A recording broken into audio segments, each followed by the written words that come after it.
Hello dear student, welcome to our channel PKP. आज के session में एक्सरसाइज देखेंगे chapter number 3 atom and molecules का। ठीक है, इसके पहले हमने इसकी सारे जितने भी कंटेंट हैं उसको डिस्कस किया है आपसे, और इनटेक्स्ट क्वेश्चन आंसर्स यानी कि जो पेज नंबर पर गिवन क्वेश्चन आंसर्स हैं उसे डिस्कस किया है। आज हम एक्सरसाइज देखेंगे डिटेल में। ठीक है, पहला क्वेश्चन है आपका, अ 0.24 gram of sample of compound of oxygen and boron was found by analysis to contain 0.096 gram if boron, और यहाँ पर if ना होकर क्या होगा, of boron and 0.11144 gram of oxygen. Calculate the percentage composition of the compound by weight. ठीक है, अभी क्या करना है, जो इसका कंपाउंड बन रहा है ऑक्सीजन और बोरान का, उसका परसेंटेज निकालना है। ठीक है, और ऑक्सीजन और बोरान का दे रखा है सेपरेटेड, और इन दोनों के मिक्सर का भी दे रखा है एक साथ। ठीक है, तो कैसे निकालेंगे, फॉर्मूला होता है the percentage of boron by weight in the compound is. Percentage कैसे निकालेंगे, देखो कंपाउंड में किसका निकालना है, बोरान का निकालना है।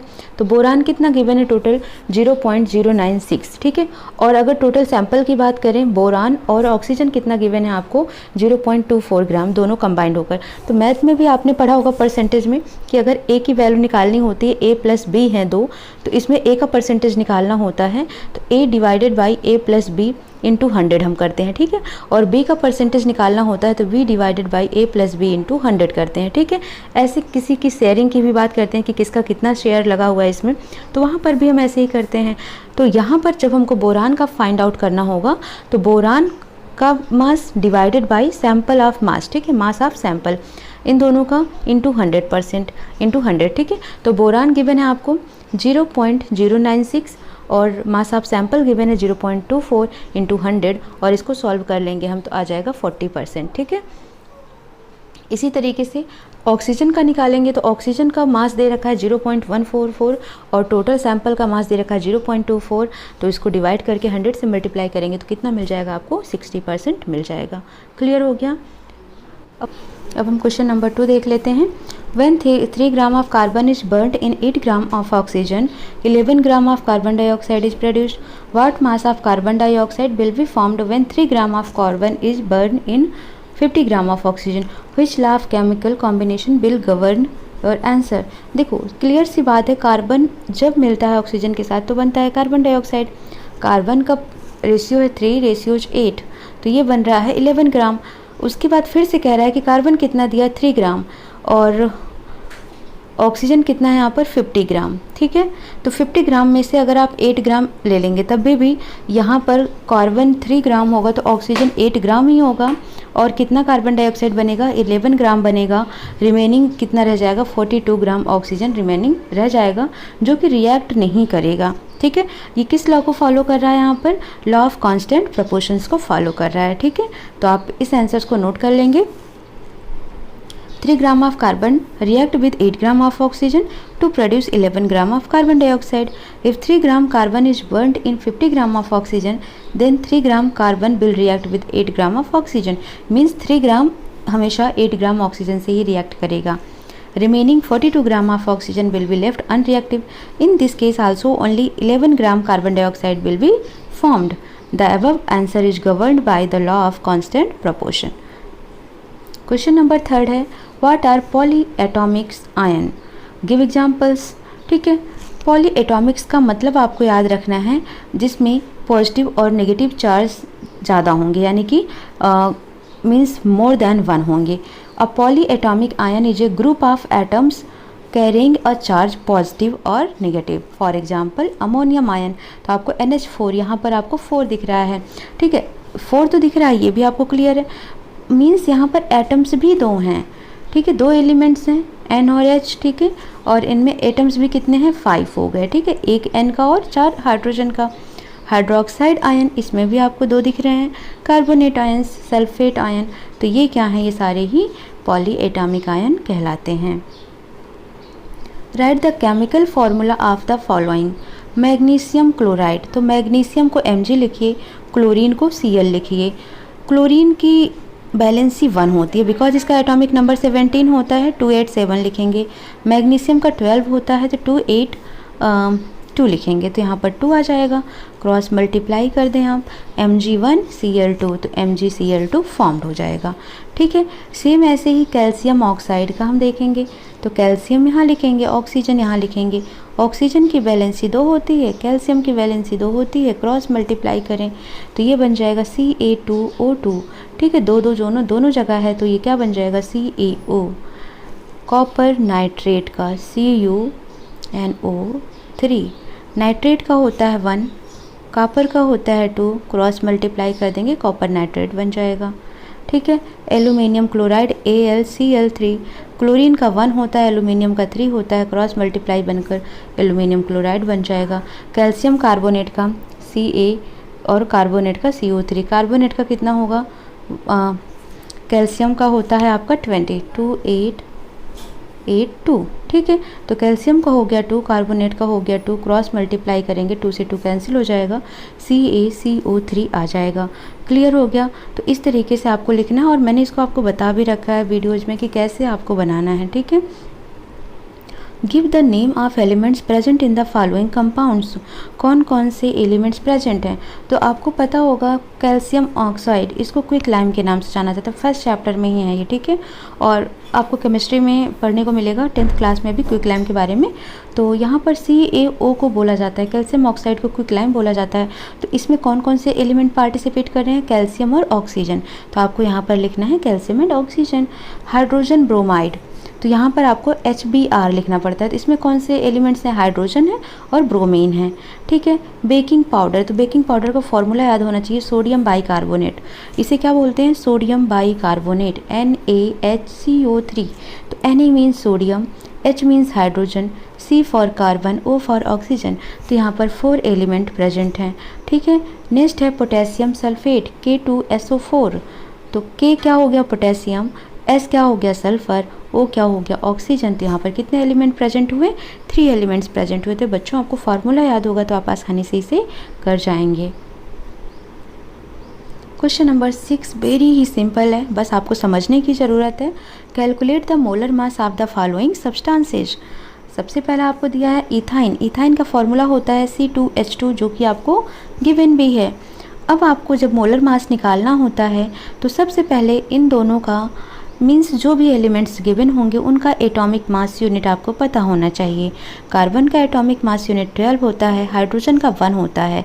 इसके 2 एटम्स हैं तो 12 2 जा 24, इसके भी 2 एटम्स हैं 2 1 जा 2, तो 24 + 2 कितना हो जाएगा, 26 ग्राम। ठीक है, यहाँ पर 28 लिखा है, आप करेक्ट कर लेंगे। 12 2 जा 24 + 2 26 ग्राम आएगा। ठीक है, ऐसे ही सल्फ़र मॉलिक्यूल्स S8 के लिए S8। ठीक है, तो सल्फ़र का होता है एटॉमिक मास 32 और कितने एटम्स हैं इसके, 8। तो 8 × 32 कर दो आप, 256 ग्राम आपको मोलर मास मिल जाएगा। फास्फर मॉलिक्यूल्स P4 से रिप्रेजेंट करते हैं और फास्फोरस का एटॉमिक मास है 31 × 4, तो आ जाएगा 124 ग्राम। ठीक है, मोलर मास ऑफ HCl, तो H में अलग होगा, क्लोरीन का अलग होगा। क्लोरीन का होगा 35.5 एटॉमिक मास, हाइड्रोजन का 1 होगा। दोनों के एक एक ही एलिमेंट्स हैं, एक एक ही एटम है, तो डायरेक्ट ऐड कर दीजिए, 36.5 ग्राम मिल जाएगा। नाइट्रिक एसिड को HNO3 मिलते हैं। ठीक है, HNO3 और HCl ये दोनों ही मिलकर एक्वेरेजिया बनते हैं जिसे बोला जाता है किंग ऑफ एसिड। ठीक है, जिसमें गोल्ड और प्लेटिनम जैसे मेटल क्या होते हैं, टोटली डिजॉल्व हो जाते हैं। ठीक है, तो HNO3 तो हाइड्रोजन है यहाँ पर, और क्या है यहाँ पर, नाइट्रोजन है यहाँ पर, और क्या है, ऑक्सीजन है यहाँ पर। हाइड्रोजन का एटॉमिक मास 1, नाइट्रोजन का एटॉमिक मास 14, ऑक्सीजन का एटॉमिक मास 16। ऑक्सीजन के 3 एटम्स, 3 × 16, नाइट्रोजन के 1 केवल 14, हाइड्रोजन के 1 ओनली 1, ऐड कर देंगे 63 ग्राम्स आ जाएगा। ठीक है, 16 3 जा 48 + 14 + 1 8 + 4 12 + 1 13, 4 + 1 5 + 1 6, 63 ग्राम्स। ठीक है, तो इस तरीके से आपको मोलर मास निकालना होता है। बहुत ही ईजी कॉन्सेप्ट है बच्चों, बहुत ही ईजी, मीन्स आपको घबराने की ज़रूरत नहीं है। मैंने जितना भी आपको टॉपिक करा दिया है, जितने भी आप उनको डिटेल में स्टडी करते रहिए, बस कोई इशू नहीं आने वाला है आपकी तैयारी में।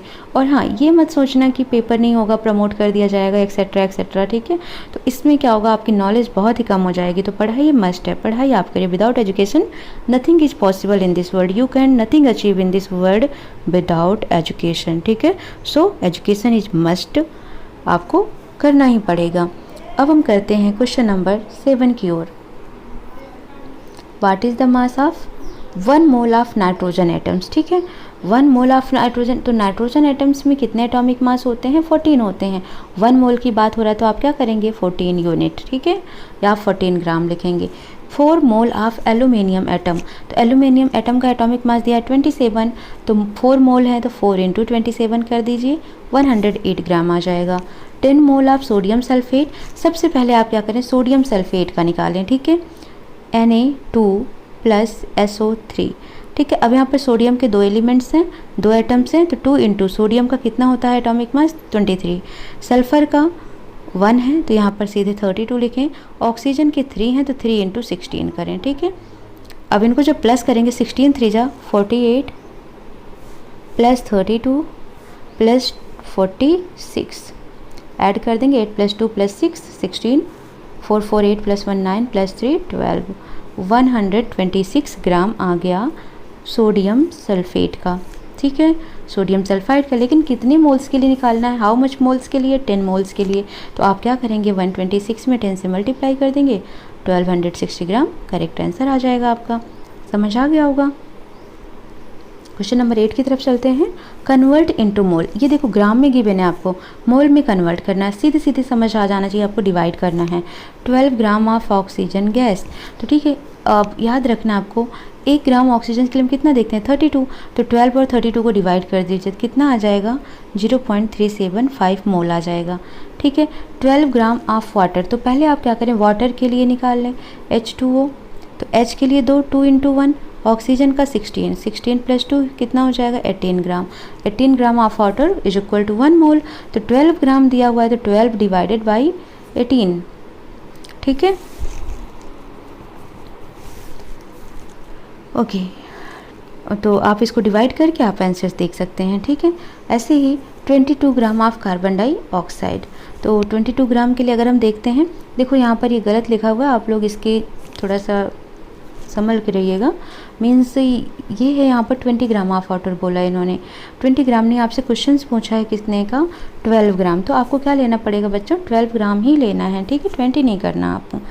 अब यहाँ पर हम 22 ग्राम ऑफ कार्बन डाइऑक्साइड, तो पहले कार्बन डाइऑक्साइड का मोलर मास आप निकाल लें। कार्बन का एटॉमिक मास होता है 12, ऑक्सीजन का होता है 16, 16 × 2 = 32, इन दोनों को प्लस करेंगे तो आ जाएगा 44 ग्राम। ठीक है, ये कार्बन डाइऑक्साइड का मोलर मास हो गया। अब पूछा है 22 ग्राम कार्बन डाइऑक्साइड के लिए कितने मोल होंगे, 22 divided by 44, 22 × 2 = 44, 1/2 is equal to 0.5। ठीक है, 0.5 मोल, ये करेक्ट आंसर हो जाएगा। ओके, और जो ये वाला है इसको भी आप देख लो, अदरवाइज कन्फ्यूज हो जाएंगे। 12 डिवाइडेड बाई 18 करना है यहाँ पर, ना कि 20 divided by 18। 6 × 2 = 12, 6 × 3 = 18, 2 divided by 3 is equal to 0.6666 mole आ जाएगा आंसर। ठीक है, क्वेश्चन नंबर 9 देखते हैं। What is the mass of 0.2 mole of oxygen atom. देखो यहाँ पर मास पूछ रहा है, मोल भी गिवन है और एटम भी गिवन है। ऑक्सीजन एटम है तो कितना हो जाएगा 16, मोल कितना है 2, मल्टीप्लाई कर देंगे 3.2 ग्राम आ जाएगा। मोल है सेकंड के लिए 0.5, वाटर का निकल के आता है 18 × 0.5 कर देंगे तो 9.0 यानी कि 9 ग्राम आंसर आ जाएगा। समझ आ गया होगा बच्चों। ठीक है, कुछ नहीं करना है, जब भी आपसे मास पूछे मोल के टर्म में गिवन है तो आप एटम से डायरेक्ट मल्टीप्लाई कर दें। ठीक है, क्वेश्चन नंबर 10 देखते हैं हम। Calculate the number of molecules of sulphur present in 16 gram of solid sulphur. बहुत ही ईजी क्वेश्चन है। ठीक है, अब देखो इसको, 1 मोल ऑफ सॉलिड सल्फर, जब यहाँ पर 8 एटम्स हैं तो 8 × 32 कर दीजिए, कितना आ जाएगा 256 ग्राम आ जाएगा। इन 16 ग्राम ऑफ सॉलिड सल्फ़र की बात कर रहा है, ठीक है। तो 256 ग्राम सल्फ़र की अगर हम बात करें सॉलिड सल्फ़र की, तो ये इक्विवेलेंट होगा अवोगाद्रो नंबर के। अवोगाद्रो नंबर होता है 6.022 × 10⁻23। देन 256 ग्राम कितना हो जाएगा 1 ग्राम के लिए, 1 ग्राम के लिए देखो फिर से समझिए, 256 ग्राम के लिए एसिड का है 256 ग्राम, 256 ग्राम के लिए 6.022 × 10⁻23 मॉलिक्यूल्स होते हैं। तो 1 ग्राम के लिए कितना हो जाएगा 6.022 डिवाइडेड बाई 256 × 10⁻23 है, ठीक है। फिर 16 ग्राम के लिए आपसे पूछा तो आप क्या करेंगे, ऊपर इसमें 16 से मल्टीप्लाई कर देंगे, 16 जा कितना हो जाएगा 256, ठीक है। अब 6 और इन नंबर्स को इसको डिवाइड करके आप देख लेंगे तो आंसर मिल जाएगा 3.76 × 10⁻22 मॉलिक्यूल्स अप्रॉक्सीमेट, ठीक है। क्वेश्चन नंबर 11 देख लेते हैं, लास्ट क्वेश्चन है आपके इस एक्सरसाइज का। Calculate the number of aluminium ion present in 0.051 gram of aluminium oxide. Hint given है आपको, the mass of an ion is the same as that of an atoms of the same element. Atomic mass aluminium का भी given है, ठीक है। तो आप सबसे पहले क्या करें, एल्यूमिनियम ऑक्साइड का 1 मोल निकाल लें। तो एल्यूमिनियम ऑक्साइड को कैसे रिप्रेजेंट किया जाता है, Al2O3। एल्यूमिनियम का यूनिट दे रखा है 27 × 2 कर दीजिए। ऑक्सीजन का पता होता है आपको कितना 16 होता है, कितने एटम्स हैं 3 एटम्स हैं, इनको आप मल्टीप्लाई करके प्लस कर लेंगे तो 102 ग्राम आ जाएगा, ठीक है। Means 102 gram of aluminium contain करता है 6.022 × 10⁻23, ठीक है, ऑफ एल्यूमिनियम ऑक्साइड। देन अगर हम बात करेंगे कि 1 ग्राम की तो डिवाइडेड बाई 102 कर देंगे, और अगर इसी में हम 0.051 की बात करेंगे तो यहाँ पर 0.051 से मल्टीप्लाई कर देंगे, ठीक है। और जब इसे सॉल्व कर लेंगे तो इसका आंसर आ जाएगा 3.011 × 10⁻20 मॉलिक्यूल्स ऑफ एल्यूमिनियम ऑक्साइड।